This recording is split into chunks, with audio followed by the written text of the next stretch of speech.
Most of our livestock was kept in better conditions than the children. Most of our livestock was kept in better conditions than the children. That is not a line from a horror script. That is a direct quote from Sheriff Ryan Kane of Vinton County, Ohio, describing a house on Omar Street in the village of Hamden. Picture a single room, 12 feet by 12 feet.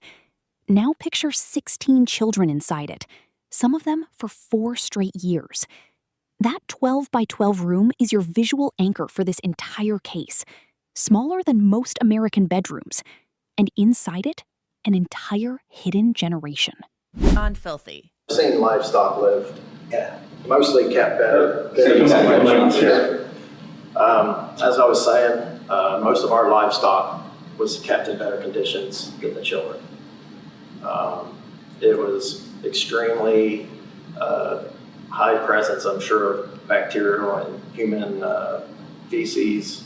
It was just a disgusting scene.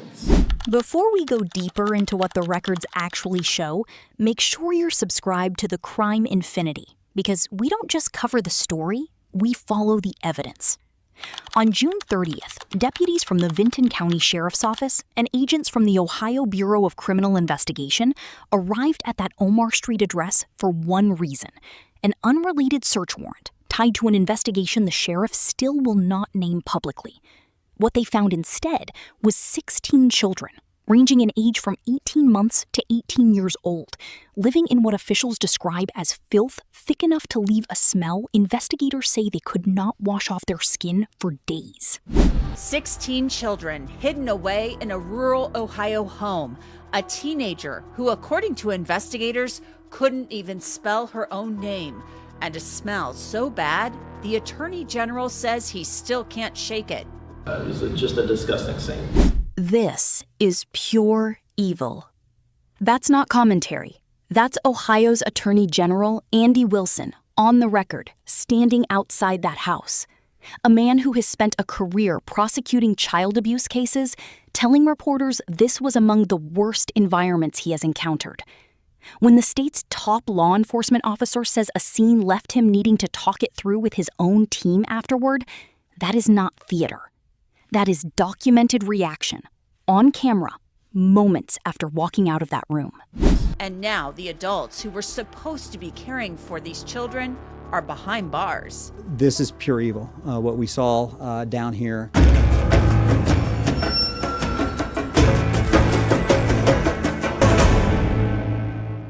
Here is the irony that makes this case almost impossible to process.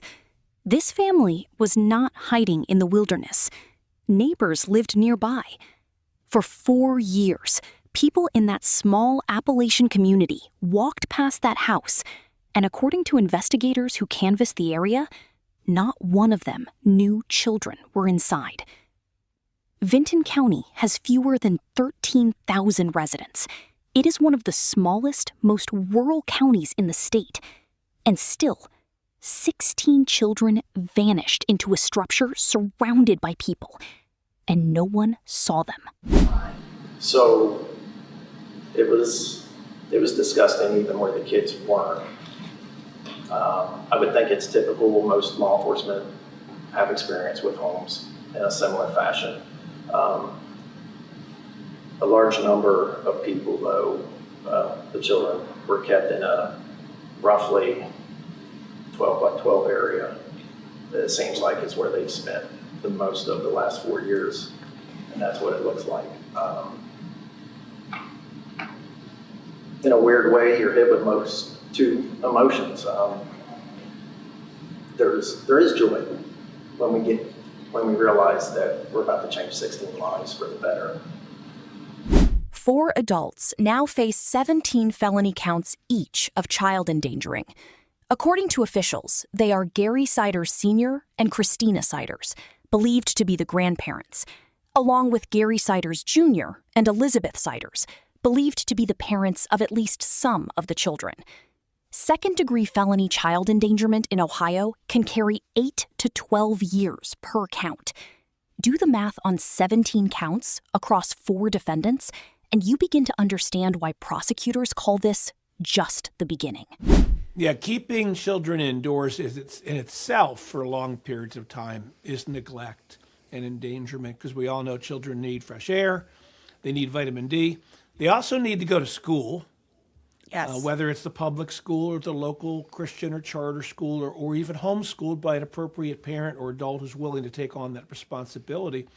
But every adult in that house, once they've allowed children in, has now a legal obligation to look out for the interest of that child. The law is not that only parents are responsible for children, but any functioning adult who's the head of the household, you mentioned the matriarch and the patriarch, or a responsible adult who's looking out for children, you're bringing onto yourself a higher obligation that a stranger would not have to look out for the welfare of these children.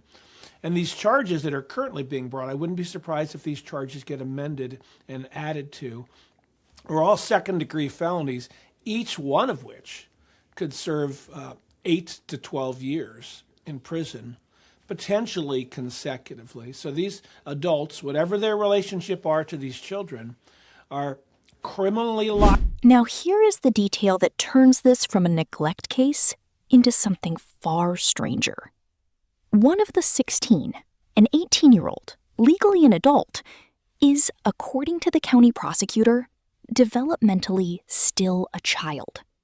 Investigators say she could not spell her own name. Ask yourself this: if an 18-year-old inside that house never learned to write her name, what exactly happened to her between the ages of 4 and 17? The years the law says these adults were responsible for her. That question is not rhetorical. It is the question a jury will eventually have to answer. Let's break this down a little bit because it's beyond troubling. The entire reason that they discovered this, the children, and the Attorney General, Andy Wilson, described this as something like out of a third world country. He described it like those old commercials you'd see, and sometimes you still see them, where you had the starving children in Africa, and you've got the kids with, and you've got these poor starving children, and their eyes, they're staring kind of into the camera, and the flies are flying around, that kind of thing. The sheriff said they walk in, there's a 12 by 12 room, and there's feces, and it sounds, just beyond disgusting what they described. But they were doing a search warrant on another investigation. They were investigating another crime, and they won't say what it was. And they go in and they find a 12 by 12 room, they say, with kids, and one of them, they say, is near death. This is pure evil. Records show none of the 16 children have documented school enrollment. No medical records, no paper trail of any kind. In a country with mandatory attendance laws, mandatory reporting requirements, and pediatric care systems built specifically to catch exactly this kind of isolation, these children left no footprint anywhere in the system. That is not an accident. That is the result of sustained, deliberate concealment, the kind that takes years of consistent effort to maintain. Hidden. I will tell you this, there isn't much evidence that kids live there. As we talked to some of the neighbors, we talked to some of the people from the neighborhood. These people have been here for about 4 years, and we talked to some people who live in the neighborhood who said, I had no idea that kids were people. And talking about, somebody asked about, to describe the conditions, adding on to what the sheriff said. I didn't actually go into the room where the kids were. I just looked through the door. That was yesterday. I can still smell. I can't get the smell. I cannot get the smell off of me or away from me right now. We were just talking about that a little while ago. Public reporting also places the family in Gallia, Jackson, and Pike counties before Vinton, with at least one prior documented brush with law enforcement. A 2021 Pike County Sheriff's Office post naming Gary Siders Jr. in connection with felony theft and receiving stolen property charges. A family that moves through multiple jurisdictions, avoiding the kind of long-term scrutiny that stability invites, is a pattern investigators in cases like this have seen before. Movement is not proof of intent, but it is a pattern worth documenting. Just where they're covered in bugs and squatting and had that like distant look in their eyes. It was terrible. I mean, it is absolutely terrible. And again, we've got to make sure the kids are safe. We've got to make sure they're placed in good, solid therapeutic placements. And we have to hold accountable the people who are willing to do this to their own family. The 4 Siders family members appeared in Vinton County Court on those 17 child endangering charges. The AG says the family has moved around a lot. They've been in Gallia, Jackson, and Pike counties, and even Wisconsin at one point, but they've been in Vinton County for at least the last 4 years. Back in 2021, the Pike County Sheriff posted on Facebook about Gary Siders Jr. The sheriff said he was requesting warrants for Siders Jr. for felony theft and receiving stolen property because items stolen from a construction site had been recovered from the home where he lived. But the children haven't been to school. Law enforcement says there are no medical or school records for them, and they're still looking into all of that. So I could think of no one better to take a look at this case and analyze it for us than Mark Weaver. He works as a special prosecutor in the state of Ohio, sometimes sits as a judge, and he has worked cases down in the area where this happened. According to officials briefed on the case, the region itself is not without resources. SNAP benefits, food pantries, church-run assistance programs, all of it available and accessible in Vinton County. That matters because it removes the easiest excuse. This was not the 1960s war on poverty landscape, with no safety net to speak of. There were doors these adults could have walked through. Court records will eventually show whether they ever did. Ew. Could be. Could be. I want to give viewers a context around this region. It's a poor area, but there is plenty of social safety net for families to eat and take care of their children.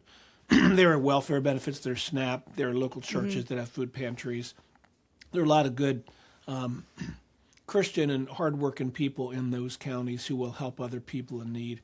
So this is not like we saw in the 1960s when President LBJ started his war against poverty in Appalachia because there were simply no resources. There are resources there. Having said that, there's also an opioid scourge that continues. There's a methamphetamine scourge that continues. So many of the cases I've prosecuted or worked on in Appalachia touch against drug addiction and generational drug addiction. I would not be surprised if we learn that some of the parents of these children are no longer parenting or on the scene because of drug addiction. This is pure evil. The children are now dispersed across hospitals throughout the state, some requiring emergency medical transport at the time of removal. Officials have stated their immediate priority is stabilizing these children medically before therapeutic placement, meaning even now, weeks into this case, we do not yet have a full accounting of what these 16 children endured, because many of them may not yet be able to tell us. That's the unanswered question, sitting at the center of this entire case. Prosecutors have said plainly that the indictments filed so far are, in their words, bare bones, the minimum legal elements required to file charges quickly and safely remove children from harm. Prosecutors are going to have to talk to these kids. It's unclear which ones can give a coherent account of who did what or who didn't provide food or the basic sustenance that every parent or guardian is required to provide a child.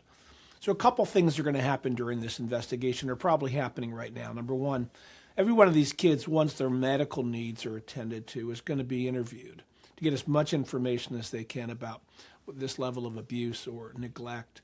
And then once the prosecutors identify the least culpable, the least responsible adult who's charged, they will work to flip that person to testify against the other ones. So the person with the least culpability will get the shortest amount of prison time, and they will use that testimony to convict the other people. And we don't know who that is at this point in time. No, But what we do- there's no way of knowing, and the kids are going to be the key to this, but once again, we don't have insight into how verbal they are or Right. how aware they are.